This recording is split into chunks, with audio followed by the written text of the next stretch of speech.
Bismillahirrahmanirrahim. Nah, Bapak Ibu yang dimuliakan oleh Allah, salah satu fadilah daripada mahabbatur Rasul seperti yang ada di dalam hadis tadi. Ya, kita bahkan dilarang laknat. Nah, maka jangan pernah ngejek orang yang memperingati Maulid Nabi. Ya, itu kan ekspresi cinta dia kepada Nabi. Dan bahasa cinta itu Bapak Ibu nggak boleh kita ukur dengan syariat. Assalamualaikum, jangan lupa like, comment, and subscribe. Bye.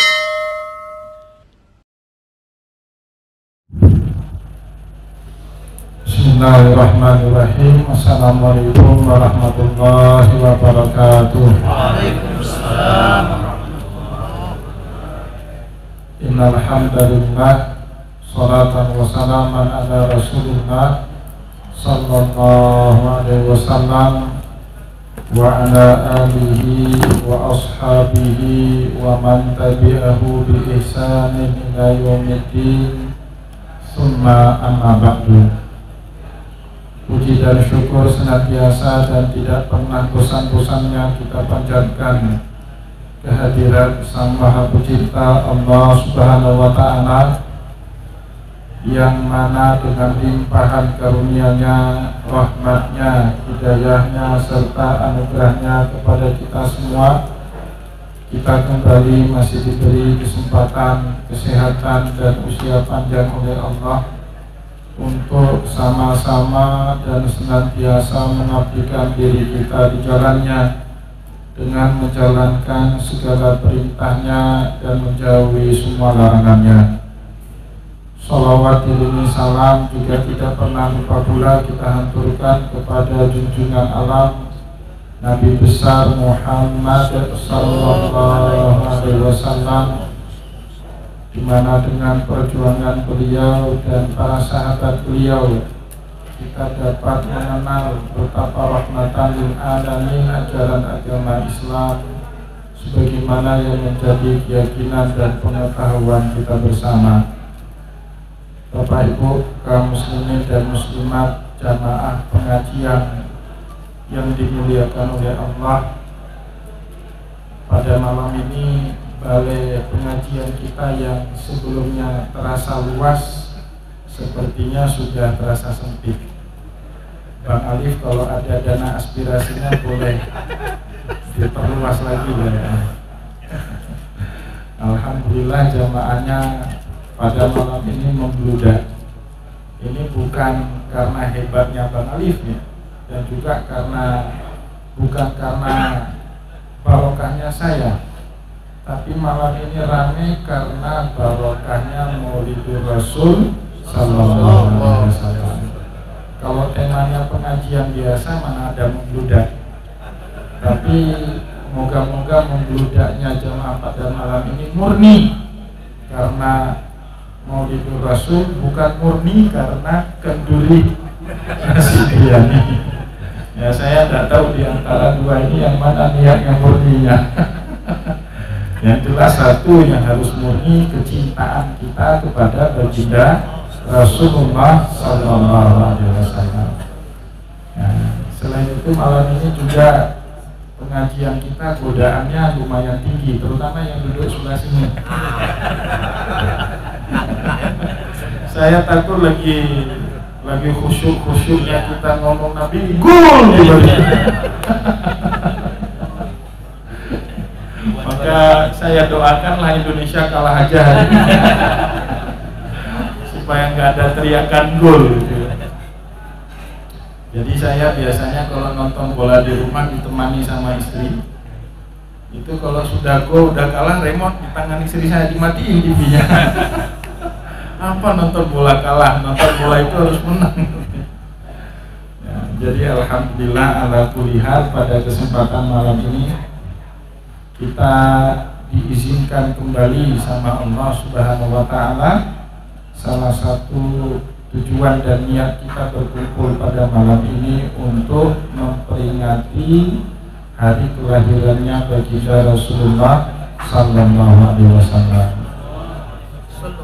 Sebagaimana yang dikatakan ya dalam salah satu syair Imam Abdullah bin Ali Al-Haddad.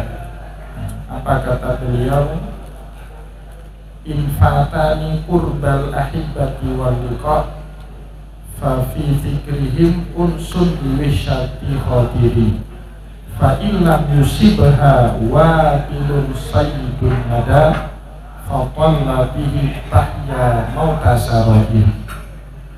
Jikalah menemui dan berjumpa dengan orang yang kita cintai tidak memungkinkan lagi, fa fi dzikrihim unsun biwishyatin zakir khadiri, maka cukup dengan mengenang hidupnya mereka orang yang kita cintai menjadi obat melepas rindu kita kepada mereka. Ya moga-moga kita memang tidak jumpa sama Nabi, tapi dengan mengenang perjuangan dakwahnya Nabi, moga-moga itu bisa melepas kerinduan kita kepada Rasulullah sallallahu alaihi wasallam. Fa illam yusibha wabilun saydun nada, sebagaimana jika air hujan yang ditunggu-tunggu tak kunjung juga turun, fa qalla bihi tahya mautasarojiri, moga-moga dengan setetes embun di pagi hari bisa menjadi obat pelepas dahaga. Jadi pada hari ini kita berkumpul, memang kita tidak pernah bertemu dengan Nabi, tapi moga-moga dengan memperingati Maulidul Rasul menjadi salah satu cara lepas kangen kita dengan baginda Nabi Muhammad sallallahu alaihi wasallam. Muncul pertanyaan kemudian, siapa Nabi kita? Jadi Bapak Ibu, mungkin satu-satunya manusia yang nasabnya itu terjaga sampai Nabiullah Adam alaihissalam cuma Nabi kita Muhammad sallallahu alaihi wasallam. Sehingga para ulama mengatakan Nabi kita Muhammad itu ahsanun nasi nasaban wa khuluqan, manusia yang paling sempurna nasab dan akhlaknya. Sehingga kalau kita pelajari di dalam sirah nabawiyah, musuh-musuh Nabi seperti Abu Jahal, ya, Walid bin Mughirah dan seterusnya, mereka susah mencari celah di dalam nasabnya Nabi Muhammad sallallahu alaihi wasallam karena mereka tahu betul Nabi kita itu siapa. Ya, sampai-sampai Nabi Muhammad mengatakan dalam satu hadisnya, dari nenek moyang beliau pertama sampai yang terakhir tidak ada penzina. Ulitu min nikahin la min safah, aku itu dilahirkan dari hubungan nikah, bukan saja ibu bapaknya Nabi, tapi kakek, bahkan datuk, datin dan seterusnya, itu semua tidak ada anak singkong kalau kata orang sekarang, ya, anak zina. Ulitu min nikah, aku lahir dari pernikahan bapak dan ibuku, la min safah, bukan dari hasil perzinahan. Maka Bapak Ibu yang dimuliakan oleh Allah, di dalam bulan Maulid banyak para ulama salah satu cara memperkenalkan Nabi kepada kita dengan cara menelusuri nasabnya Rasulullah sallallahu alaihi wasallam. Ya, kalau saya nggak salah ingat, susunan pertamanya dari Nabiullah Adam. Adam alaihissalam punya banyak anak, salah satunya kelak juga jadi nabi, namanya Syed alaihissalam. Syed punya anak namanya Anus, Anus punya anak namanya Kanan, Kanan punya anak namanya Aryal, Aryal punya anak namanya Akhu, Akhu punya anak namanya Mahlayil, Mahlayil punya anak namanya Matusalah, Matusalah punya anak namanya Lamik, Lamik punya anak namanya Nuh alaihissalam. Jadi Nabi Nuh alaihissalam itu dalam urutan nasab keturunan ke-10 daripada Nabiullah Adam alaihissalam. Ya, Nabiullah Nuh alaihissalam sendiri punya 4 orang putra, salah satunya yang kafir, yang tidak mau naik ke atas bahteranya Nuh, ya, sampai dia menantang bapaknya, ya, qala sa'awi ila jabalin yaqsimuni minal ma', saya akan cari gunung yang paling tinggi yang bisa menyelamatkan saya dari banjir ini. Nabiullah Nuh alaihissalam ngomong, qala la asimal yauma min amrillah. Tidak ada yang bisa selamat hari ini, karena ini sudah menjadi ketepatan dari Allah Subhanahu wa Ta'ala. Singkat cerita kan dia mati ya, Kan'an namanya. Tapi itulah cintanya seorang bapak kepada anak. Nabiullah Musa alaihissalam sampai kemudian berdoa itu kan. Qala rabbi inna bani min ahli wa inna wa'dakal haqqu wa anta ahkamul hakimin. Wahai Allah, Kan'an itu putraku, tolong selamatkan dia, karena engkau adalah sebaik-baiknya pemutus. Allah marah betul itu sama Nabiullah Nuh. Qala ya Nuhu innahu laisa min ahli. Itu bukan anakmu, innahu amalun ghairu shalih, karena dia sudah melakukan satu amalan yang enggak baik, kufur kepada Allah. Pertanyaannya, apakah Nabiullah Nuh enggak tahu kalau mendoakan orang kafir itu enggak boleh? Kayaknya enggak mungkin ya, seorang nabi enggak tahu kode etik kenabian, ya kan? Wa maka nabi wal mu'minin ayastaghfiru lil musyrikin walau kanu uli qurba. Tidak patut bagi seorang nabi dan kaum mukmin mendoakan pengampunan kepada orang kafir dan musyrik meskipun mereka masih kerabat dekat mereka sendiri. Tahu Nabiullah. Tapi itulah Bapak Ibu, kasih sayang yang paling suci di dunia ini apa? Kasih sayang orang tua kepada anaknya, dan tidak sebaliknya. Nah, tidak sebaliknya. Kalau kita anak, bapak ibu kita sakit, masih ada pikiran kapan ya sembuh, karena udah kelamaan sakitnya, ninggalin kerja. Tapi kalau kita sakit, dirawat sama bapak dan ibu kita, itu dia tidak pernah nanya kapan anak saya sembuh. Sampai seumur hidup dia sakit, akan aku rawat. Itulah lebih kurang orang tua kepada anak, tapi tidak sebaliknya. Maka bapak ibu yang dimuliakan oleh Allah, satu-satunya duka yang tidak ada padanan katanya di dalam bahasa dunia itu saat orang tua kehilangan anak. Itu tidak ada padanan kata istilahnya dalam bahasa apapun di dunia.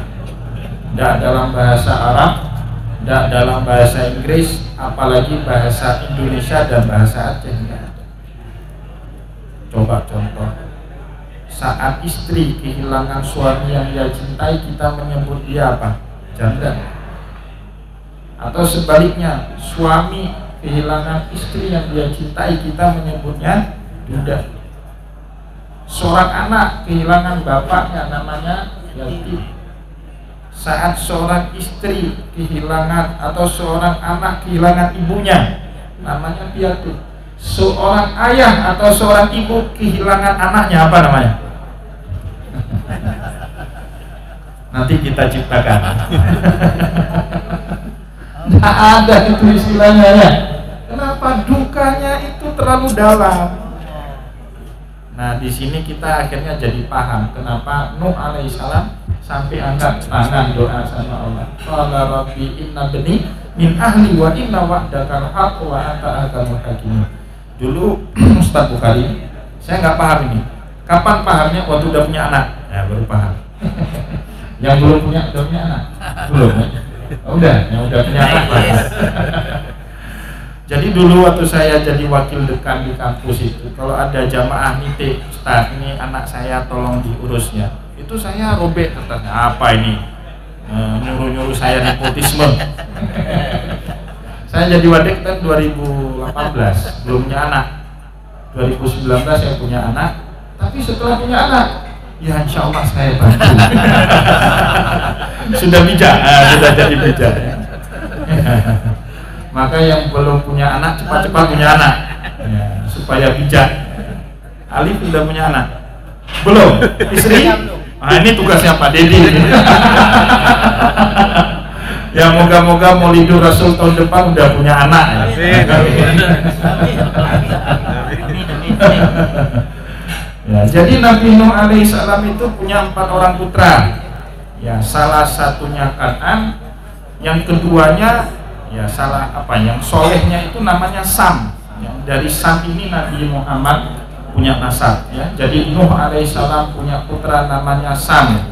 Sam punya putra namanya Al-Fashid. Al-Fashid punya putra namanya Sholih. Salih punya putra namanya Falid. Falid punya putra namanya Abid. Abid punya putra namanya Arhu. Arhu punya putra namanya Naruh. Naruh punya putra namanya Syaruh. Syaruh punya putra namanya Torah. Torah punya putra namanya Azar. Azar itulah yang diabadikan namanya dalam Al-Quran sebagai bapaknya Nabiullah Ibrahim alaihissalam. Wa idh qala Ibrahimu li abihi azara atattakhidhu asnaman alihah. Ingatlah kalian kisah saat Ibrahim berkata kepada bapaknya yang bernama Azar, kenapa kalian menyembah berhala menjadi Tuhan kalian? Nah, itu yang tersebut di dalam Al-Quran ya. Azar punya anak namanya Ibrahim. Ibrahim punya anak dua ya, Nabi kita Muhammad dari Ismail. Sedangkan satu lagi namanya Ishak. Ishak ini punya putra lagi namanya Yakub. Yakub inilah yang digelari sebagai Israel. Israel ini artinya Abdun. Isra artinya Abdun. Il artinya Allah. Jadi kalau dalam bahasa Arab artinya Abdullah. Bani Israel siapa? Anak-anak keturunannya Yakub alaihissalam 12 orang.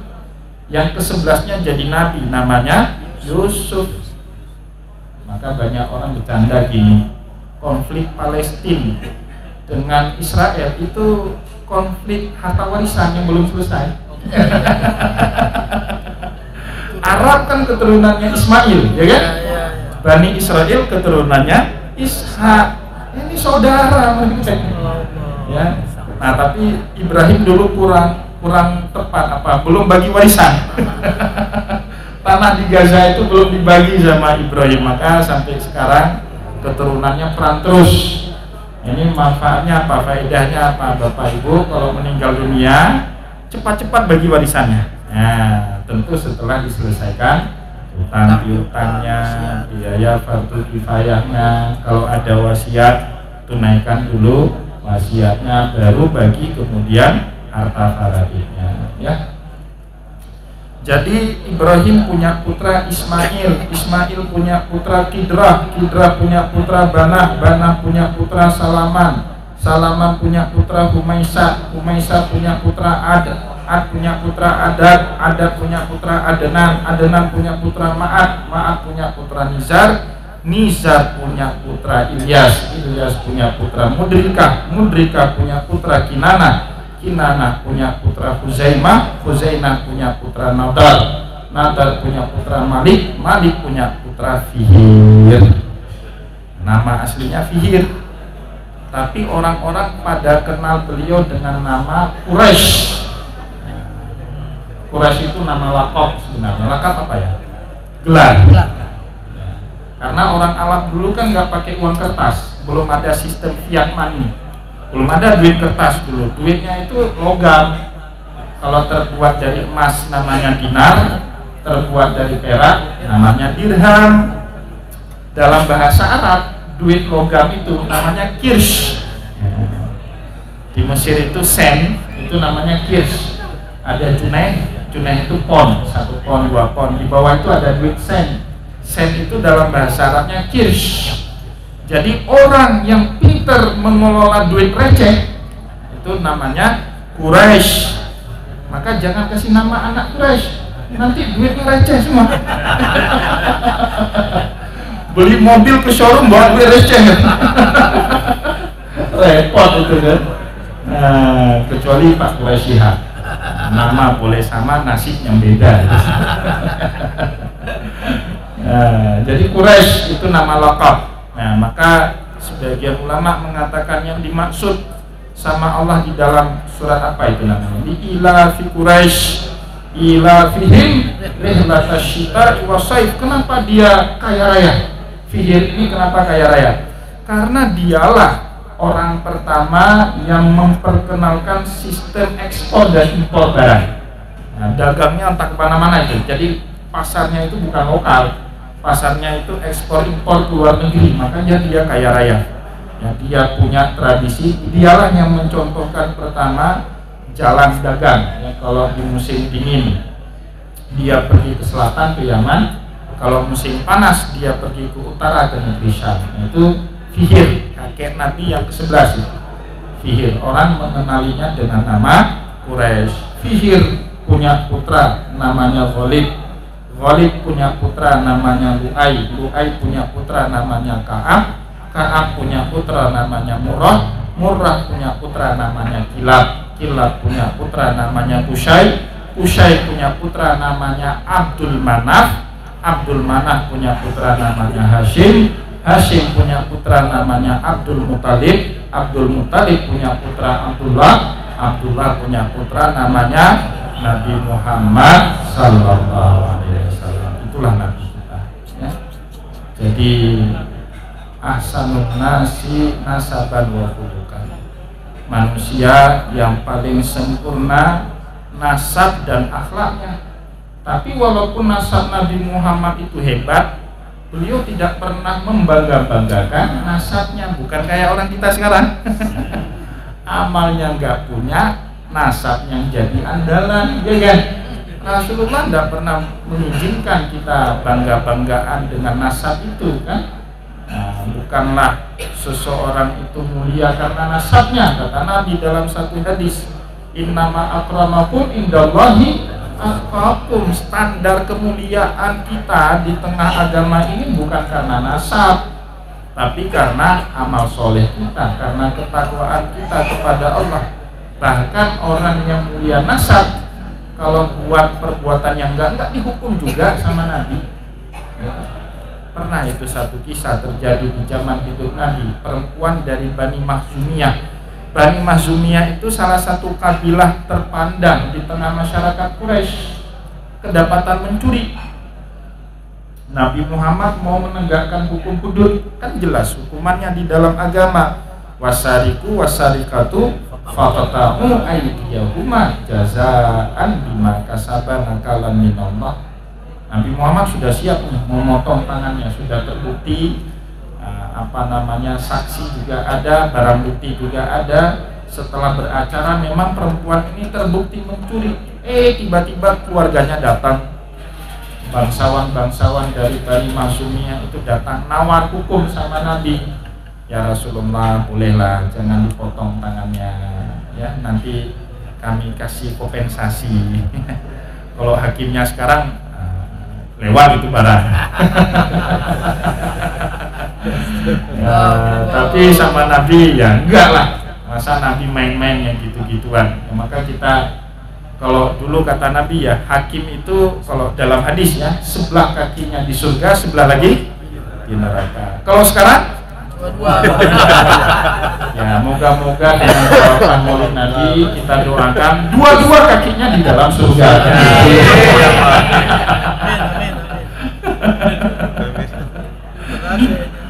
Jadi Nabi Muhammad pada saat ditawar-tawari seperti itu geram sekali beliau. Apa kata Nabi? Atasfa fi haddin min hududillah. Apakah kalian mau minta syafaat dalam hudud-hududnya Allah? Ya, innama ahlakal ladina min qablikum idza saraka fihimus syarif tarakuhu. Sebab kehancuran umat sebelum kalian, kalau yang mencurinya orang hebat bangsawan, tarakuh, dibiarkan. Wa in saraka fihimud dhaif aqama alaihimul hudud. Tapi kalau mencurinya kaum lemah akan dihukum habis-habisan. Apa kata Nabi kemudian? Fawalladzi nafsu Muhammadun biyadih, demi jiwa Muhammad yang ada di dalam genggamannya Allah, lau sarakat Fatimah bintu Muhammadin, sambil tangan Nabi itu nunjuk ke mukanya Fatimah. Fatimah itu siapa? Putrinya Nabi. Sampai riwayat ini kan ada di dalam semua kitab hadis. Imam Ahmad bin Hanbal hampir saja kalau dia nggak takut, karena ada hadis Nabi kan, man kadzaba alayya muta'ammidan falyatabawa maq'aduhu minan nar.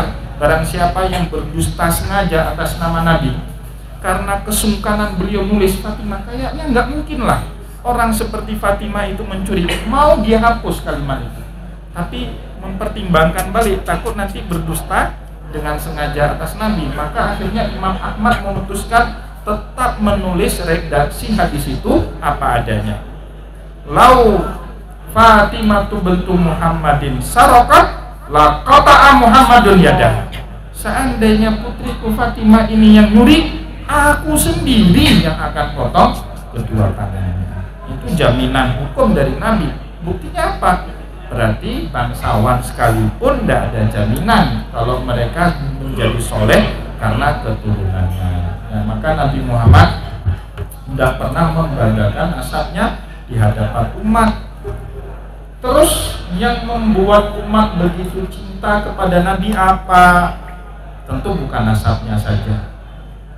Yang membuat umat begitu kagum dengan Rasulullah SAW, kepribadian yang menyenangkan dari Nabi Muhammad SAW. Jadi Nabi Muhammad itu orangnya asik.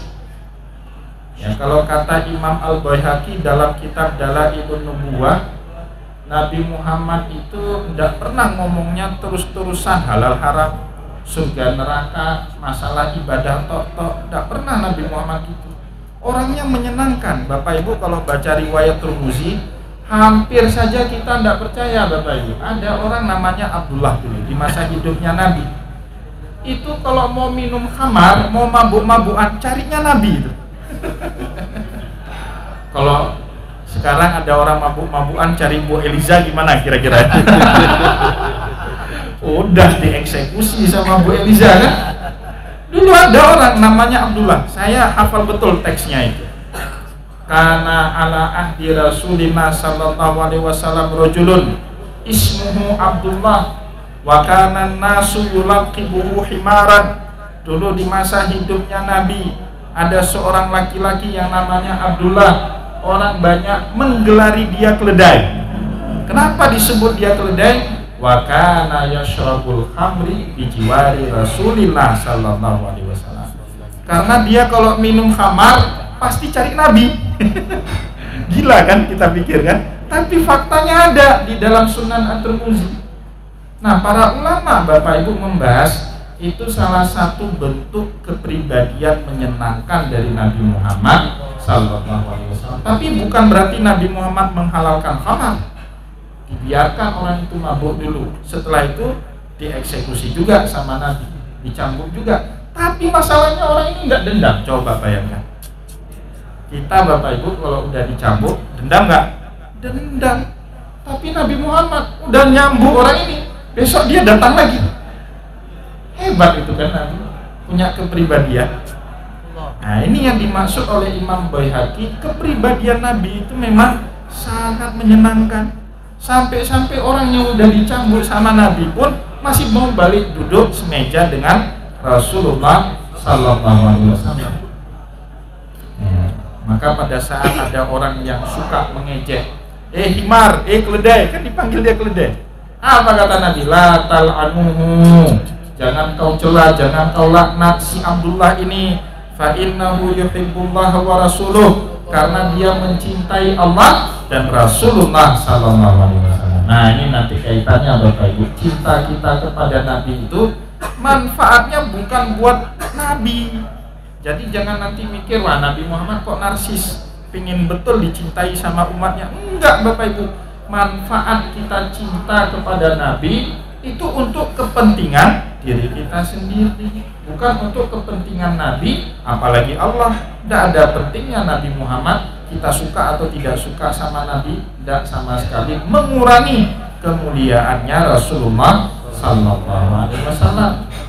Nah, maka dalam satu hadis kan Nabi menegaskan, wallahi la yu'min, wallahi la yu'min, wallahi la yu'min. Disumpahi 3 kali tidak beriman sama Nabi. Sahabat nanya, manhum ya Rasulullah, siapa yang Anda maksud tidak beriman itu wahai Nabi? Nah, Nabi jawab apa? Hatta akuna ahabba ilaihi min walidihi wa waladihi wa nasi ajmain. Sampai aku ini lebih kalian cintai daripada anak kalian tadi. Yang paling kita cintai apa? Anak. Tapi bagi kita yang sudah beriman kepada Allah, cinta kita kepada anak itu tidak boleh melebihi takaran cinta kita kepada baginda Nabi Muhammad Sallallahu Alaihi Wasallam. Kalau enggak akan sempurna iman kita itu. Sampai aku lebih dicintai daripada cintanya mereka kepada anak kandung, kepada kedua orang tua, dan kepada seluruh manusia yang dia kenal. Nah, Bapak Ibu yang dimuliakan oleh Allah, salah satu fadilah daripada mahabbatur Rasul seperti yang ada di dalam hadis tadi, ya, kita bahkan dilarang laknat. Nah, maka jangan pernah ngejek orang yang memperingati Maulid Nabi. Ya, itu kan ekspresi cinta dia kepada Nabi. Dan bahasa cinta itu Bapak Ibu nggak boleh kita ukur dengan syariat. Gini, kalau saya bilang Terima kasih.